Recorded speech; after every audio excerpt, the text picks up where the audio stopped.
Bom dia, pessoal! Meu nome é Nathalie e bem-vindos a mais um vídeo do nosso especial de Dia das Crianças. No vídeo de hoje a gente vai falar sobre o Gregory e o Zachary Whitman. Como sempre, eu tenho que pedir para você se inscrever no canal e eu também tenho que falar quais são os gatilhos do vídeo de hoje, que vai ser pesado. Esse caso é forte. A gente vai falar sobre esfaqueamento, decapitação, morte de crianças, confusão jurídica. Existem muitas informações conflitantes sobre esse caso online, muitos artigos, muitas entrevistas, muito sensacionalismo. Então, se alguma das informações que eu tiver trazido aqui estiver errada, vocês podem me corrigir, porque, sério, é muita informação. Esse caso foi muito televisionado, falaram nos jornais, tem muita informação espalhada pela internet. Ron e Sue Whitman viviam em Terre Hill, no condado de Lancaster, na Pensilvânia, nos Estados Unidos. Os dois viviam confortavelmente, eles tinham uma casa muito linda, um jardim enorme. Eu fiquei muito impressionada com a casa, um jardim maravilhoso. E no início do seu casamento, a Sue, ela teve muita dificuldade para engravidar.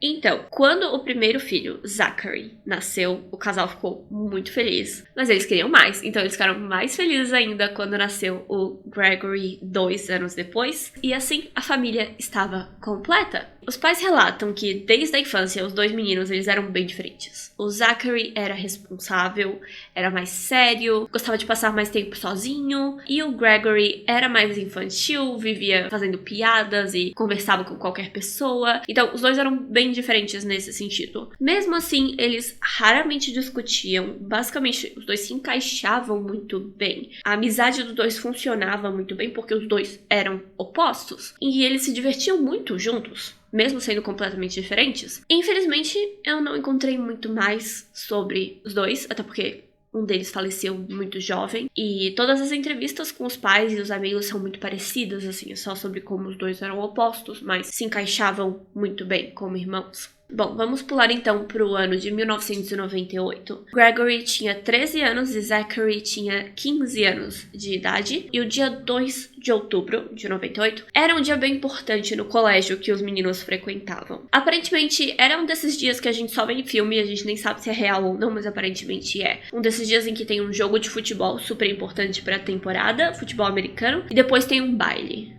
Então, era esse dia, mas o Zachary não foi a nenhum desses eventos porque ele estava doente, ele estava em casa e não foi nem pra aula, nem pro jogo, nem pro baile, estava doente. E o Gregory não foi porque ele era muito novo ainda, ele tinha 13 anos, né, ele não era convidado pra essas coisas ainda. Então lá entre as 2 e as 4 da tarde, isso não ficou muito claro pra mim, o Gregory chegou em casa da escola. Ele teve um dia de aula normal, a porta estava destrancada porque o Zachary sabia que ele ia chegar no meio do dia e deixou a porta destrancada para ele. Os seus pais ainda estavam no trabalho e foi isso. Os seus colegas se lembram de vê-lo descer do ônibus escolar e ir caminhando até em casa, e normalmente o motorista fica parado para ver a criança entrar em segurança em casa. Mais ou menos 12 minutos depois, Zachary ligou para a emergência dizendo que a garganta do seu irmão tinha sido cortada.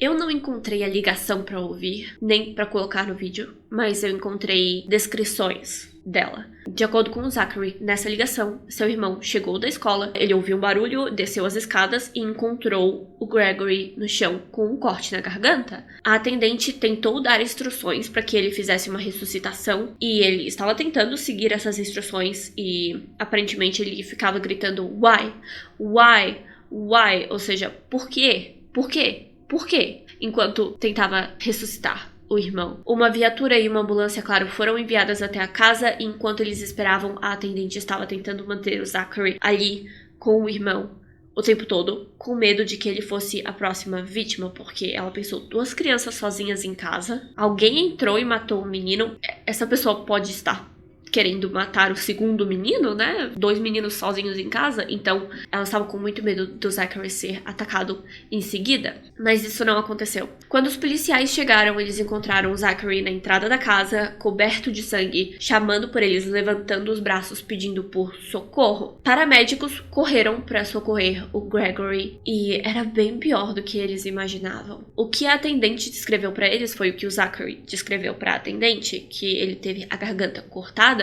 O garoto foi quase decapitado. O corte foi tão profundo que era possível ver o fundo da traqueia dele. Não só isso, o Zachary também não mencionou que havia mais de 60 facadas no torso do seu irmão. Mas isso naquele momento era compreensível para os policiais porque o garoto estava em choque. Ele nem parecia compreender o que havia acontecido.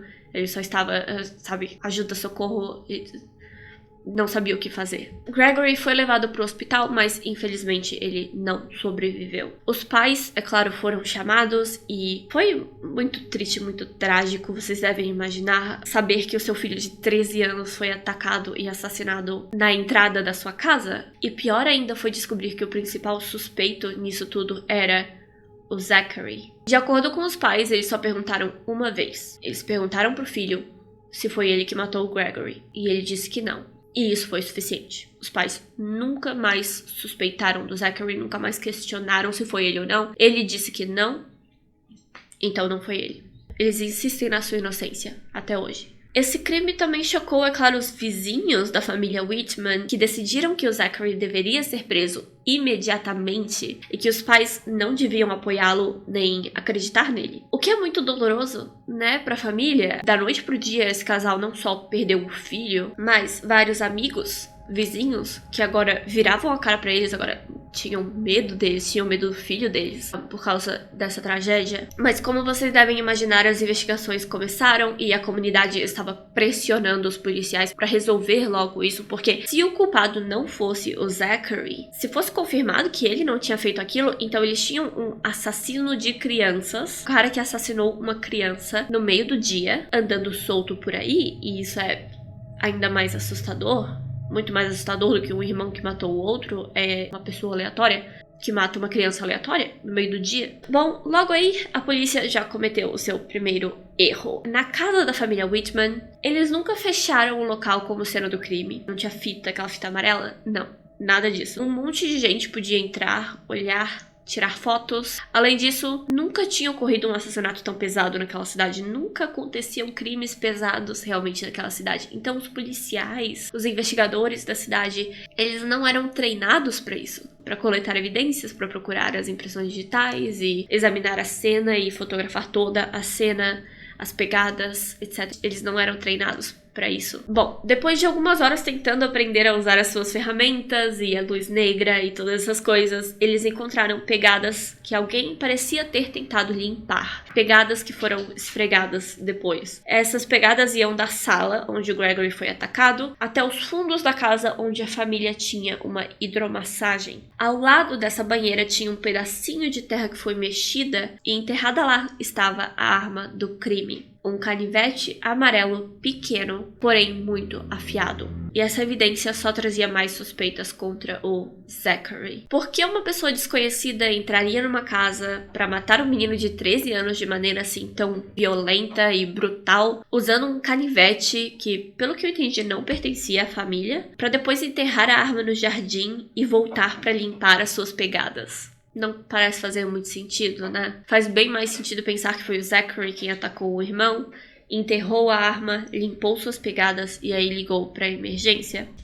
Mas tem muitos poréns aqui, muitos poréns. Primeiro, o Zachary estava de meias quando os policiais chegaram. E as meias dele estavam, sim, sujas de sangue. O tempo todo ele estava deixando marcas de sangue pela casa. Segundo, existem produtos químicos usados em banheiros de hidromassagem que podem reagir à luz negra, do mesmo jeito que o sangue reage. Na verdade, vários fluidos corporais e elementos químicos podem reagir à luz negra do mesmo jeito que o sangue reage, inclusive protetor solar. Então, se o pessoal tava usando protetor solar e deixou cair entre a sala e a banheira de hidromassagem, sabe? Já vai deixar marcas no chão que vão reagir à luz negra. Na verdade, eles nunca nem tiraram fotos dessas pegadas quando a luz negra capturou, eles não mediram elas pra ver o tamanho do pé do assassino, então essas evidências se perderam no limbo. São só relatos da polícia, a gente nem sabe que pegadas eram essas. Olha só que legal. Agora, para realmente acusar o Zachary, eles precisavam de um motivo. Por que o Zachary mataria o irmão? Ninguém sabe. Até hoje, ninguém imagina o motivo que o Zachary poderia ter para machucar o irmão. Eles testaram várias teorias, os policiais eles pensaram em drogas, em rivalidade, mas o Zachary deu amostras de sangue, de urina e de cabelo e não havia nenhuma evidência de drogas. E essa foi a única coisa que os policiais conseguiram pensar, tipo, vai que ele tomou alguma droga, ficou louco naquela tarde e matou o irmão. Mas não tinha nenhuma evidência de drogas no sistema do menino. Ninguém na escola, ninguém na família, ninguém no grupo de amigos via a possibilidade do Zachary ter feito aquilo. Mesmo assim, depois de alguns meses, ele foi preso. Meses de investigação, eles não tinham um motivo, eles não tinham realmente provas contra o Zachary, mas ele foi preso pelo assassinato do irmão. Por conta da sua idade, ele foi colocado em prisão domiciliar para esperar pelo seu julgamento pelos próximos 4 anos e meio. Nesse tempo, os amigos o visitavam, diziam que acreditavam que ele não era o culpado. Uma professora foi contratada para dar aulas particulares pro Zachary, em casa, enquanto ele estava em prisão domiciliar. E ela declarou que depois que o conheceu, era quase impossível achar que ele tinha matado alguém, que ele machucaria alguém de maneira tão violenta. Outra coisa muito importante nesse caso é que o crime ocorreu quando o Zachary tinha 15 anos de idade. Ele deveria ser julgado como um adolescente, menor de idade. Mas ele só vai ser julgado aos 20 anos. Isso muda tudo. Os advogados contratados pela família queriam muito que o julgamento ocorresse enquanto ele ainda era menor de idade, quando ele ainda não tinha chegado aos 18, mas isso não aconteceu. Zack foi julgado aos 20 anos de idade por um crime ocorrido 5 anos antes, quando ele ainda era adolescente. O julgamento começou em 2003. E já começou bem mal, porque o advogado de defesa, com quem a família do Zachary vinha trabalhando há anos, planejando esse caso tintim por tintim, o advogado de defesa ficou doente. Ficou tão doente que ele não tinha mais como participar. E a família teve que contratar um novo advogado. E esse novo advogado não acreditava na proposta do advogado anterior. Então, assim, ele não queria contratar, por exemplo, profissionais para testemunhar a favor do Zachary. Profissionais que podiam comprovar que o sangue na roupa do Zachary vinha dele tentando salvar o irmão e não dele atacando o irmão. Psicólogos que podiam comprovar que o Zachary não era capaz de fazer isso, etc. Esse advogado não achava que isso era necessário. Mesmo assim, eles tinham essas evidências em mãos. Por exemplo, o Zachary foi fotografado pela polícia no momento que ele foi levado de casa. E ele não tinha sangue no rosto, nem no cabelo. E isso provavelmente indicava que o sangue nas roupas e nas meias dele vinha das tentativas de salvar o irmão e não de ter atacado o irmão. Indica que ele não fez esse movimento e o sangue não veio desse movimento, sabe? De atacar alguém e o sangue vir na sua cara, mas sim da pessoa já estar no chão e você está ajudando ela, tentando salvá-la, e aí o sangue dela vai em você, mas não vai no seu rosto, porque você tá com o rosto levantado e a pessoa tá no chão. Compreendem? Uma outra nova prova que foi trazida foi uma ligação telefônica. Eles não têm a gravação da ligação telefônica, mas sim a pessoa que telefonou pra casa. Uma colega do Gregory telefonou pra casa da família Whitman mais ou menos 5 minutos antes dele chegar em casa, porque ela sabia que ele ia chegar em casa naquele horário. Ela perguntou por ele e, de acordo com essa menina, o Zachary atendeu e disse: ele já vai chegar. Liga daqui a pouco, ele já deve estar chegando. Ele parecia calmo, ele não parecia estar com raiva, não parecia estar planejando matar alguém. De acordo com ela, pela voz dele. É uma coisa meio, É uma testemunha aí que apareceu. Mesmo assim, a promotoria trouxe seus profissionais, psicólogos, analistas da cena do crime, peritos, e o júri decidiu que o Zachary era sim culpado e merecia ser sentenciado como adulto. Zachary Whitman foi sentenciado à prisão perpétua sem a possibilidade de liberdade condicional. Isso chocou a família, os amigos, quem eu conhecia realmente, assim, não acreditava. Gente, eu vou dizer pra vocês que eu não faço ideia do que aconteceu nesse caso. Eu não tenho nenhuma teoria que realmente faz sentido na minha cabeça. Que realmente, assim, isso responde tudo. Não. Eu não consigo, vocês sabem que eu raramente acredito simplesmente assim, foi culpa da criança. É muito difícil pra mim acreditar nisso. Os pais insistiram em um novo julgamento, um apelo, uma diminuição da pena, qualquer coisa, mas ia demorar pra isso acontecer. 10 anos se passaram quando em 2013 a família decidiu contratar, além de um novo advogado pra ver isso aí, o apelo e tal, um detetive particular. Uma pessoa, assim, olhos novos, uma pessoa que nunca ouviu falar do caso, pra olhar do zero e ver todos os ângulos e ver se tinha alguma evidência que eles perderam. Esse detetive, ele entrevistou alguns vizinhos e, de acordo com ele, uma mulher que preferiu ficar anônima disse que tinha um vizinho que vivia ao lado dos Whitman. E a família Whitman lembra desse cara. Ela deu o nome do cara e ela disse que ele tinha um filho da idade do Gregory, que estudava na mesma escola, e esse menino sofria bullying. E o pai estava cada dia mais irritado com esse bullying. Ele não aguentava ouvir que o filho estava tendo esses problemas. E de acordo com a vizinha, ele disse para ela várias vezes que queria matar essas crianças ricas, porque as crianças faziam bullying com o filho dele. Ele também aparentemente tinha uma coleção de canivetes em casa, e ela já tinha visto ele usando canivetes aqui e ali, né? Canivete de bolso, faquinha de bolso. Mas outra coisa estranha sobre essa história é que esse cara, e como eu disse, a família Whitman se lembra desse cara, ele se mudou com a família poucas semanas depois do assassinato do Gregory. Ou seja, poderia muito bem ter sido ele morava na casa ao lado, ele podia invadir a residência dos Whitman, matar o Gregory, enterrar a arma do crime, limpar as suas pegadas, se é que isso é uma evidência que existe de verdade, e correr para a própria casa em menos de 10 minutos. Ele morava ao lado, o jardim era enorme, vocês viram a foto da casa, mas se ele morava ao lado... Mas quem é esse cara? A gente não sabe, porque o nome dele nunca foi publicado, porque é só especulação. Não existem evidências físicas realmente contra ele, e a polícia já tinha decidido que o caso estava encerrado, porque o Zachary foi declarado culpado. Finalmente, em 2016, graças a uma declaração da Suprema Corte dos Estados Unidos, foi declarado que menores de idade não deveriam ser sentenciados à prisão perpétua por serem menores de idade. Essa decisão afetou muitos casos envolvendo jovens, né, que tiveram que ser reavaliados. Mas, em vários casos, isso só seria possível se a pessoa confessasse o crime. Ela só poderia ter esse privilégio se ela confessar o crime. Se ela dizer, eu fiz isso e eu sinto muito.